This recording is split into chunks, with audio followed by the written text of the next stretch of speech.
السلام عليكم. قاعده بنضف المطبخ وبروق في الدواليب، تنظيفات العيد بقى، وكل سنه وانتم طيبين. اكتشف ان انا عندي كميه جيلي محترمه. اعمل ايه والله العظيم، ست بقيت تنظيف المطبخ، وقلت تعالي نعمل مع بعض حلو كده بما اننا الجو نار. فقلت ايه، نعمل مع بعض جيلي بطريقه جديده وبطريقه مختلفه. انا معايا 4 علب جيلي اناناس. هبدا اخد كده علبتين. هنعمل الجيلي بطريقه جديده وبطريقه مختلفه.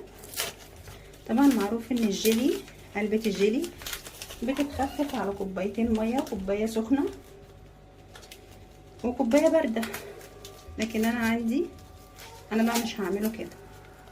انا هفضي بكوين الجيلي. بسم الله الرحمن الرحيم. وعندي ميه مغليه، دي على كوبايه ميه مغليه.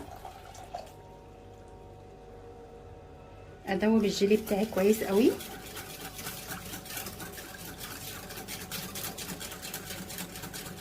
حاجه كده لزوم الحر اللي احنا فيه، الجو حر نار، وفي نفس الوقت هتفرحي ولادك. زي ما قلت لك انا مش هدوب الجيلي في 4 كوبايات، انا هدوبهم بس في كوبايتين ميه سخنه، واحده ميه بتغلي والتانية هديها الصدمه ميه ساقعه، تبقى ميه ساقعه قوي. ودي ميه بتلج اهي. لازم كده ايه، ياخد صدمه. احنا كده بنجهز اول طبقه. يبقى انا كده خففت علبتين جيلي على كوبايتين ميه، كوبايه سخنه وكوبايه بارده. طريقتنا النهارده سهله جدا، الفيديو بتاعنا مش هياخد معانا وقت خالص. في اي قالب عندك، او عندك بايركس، عندك اي حاجه بتحطيه. انا عندي هنا قطع فواكه معايا، الباينابل، الاناناس. طبعا ليكي حريه الاختيار. هبدا ان انا اوزع الاناناس في القالب بتاعي. ممكن تعمليه من غيره، مش شرط هو. ممكن تضيفي موز، تضيفي فراولة، تضيفي اي نوع.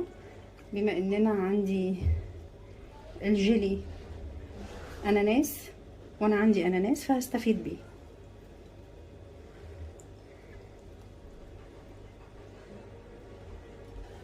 انا كده ضفت خلاص الاناناس في القالب. هبدأ بقى اضيف الاناناس اللي احنا عملناه مع بعض، جيلي الاناناس، وهدخله التلاجة يجمد، وهنشوف الطبقة التانية هنجهزها ازاي. تعالوا بقى نجهز الطبقة التانية من الجيلي بتاعنا. برضو هدوب الكيسين من الجيلي على كوباية ميه مغلية وكوباية ميه ساقعة.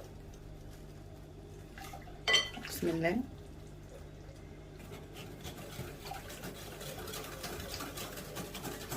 تعالوا بقى نحضر مع بعض الطبقة اللي احنا هنحطها على الجيلي. معايا كوباية كريم شانتيه على كوباية لبن ساقعة. هبدأ بقى اضرب الكريم شانتيه مع اللبن كده. خلاص انا ضربت الكريم شانتيه كويس جدا. بتضربيه طبعا كويس لحد ما بيوصل معاكي لقوامه كده. عندي هنا الجيلي اللي احنا عملناه مع بعض، هو كده برد خلاص كويس. الكريم شانتيه اللي احنا عملناه مع بعض ليه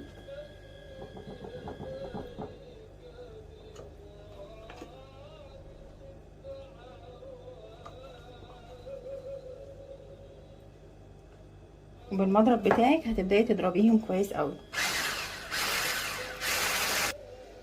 وكده تبقى الطبقة التانية من الجيلي بتاعي جاهز.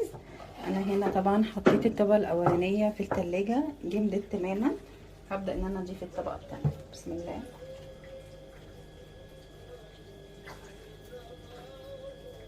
كده خلاص انا صبيت الطبقة التانية من الجيلي بتاعي.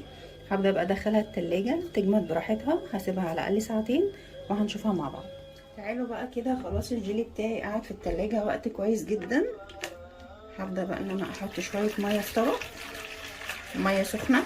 هبدأ احط القالب بتاعي في المية السخنة يا دوب بس ثواني وهشيلها على طول. اهم حاجة ما تطوليش المية فيها. هي بقى الطبق، هقول بسم الله. وادي كده الطبق خلاص قلبته بقى بالشكل ده. عايزه اقول لك حلو جدا، ريحته حلوه قوي قوي قوي. طبعا احنا صايمين، مش هعرف اقطعه دلوقتي، هقطعه ان شاء الله بعد الفطار. عايزاكي بقى تعملي لاولادك الوصفه دي، الوصفه دي هتعجبهم جدا جدا جدا. شايفين الفواكه عامله ازاي، شايفين الاناناس شكله حلو ازاي، حلو قوي قوي.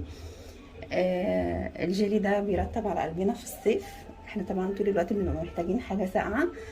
عايزاكي بقى لو عجبتك الوصفه دوسي لايك واكتبي لي رايك في التعليقات. وعايزاكي لو انت لسه ما اشتركتيش في القناه انزلي اشتركي في القناه وفعلي زر الجرس ليوصلك مني كل جديد.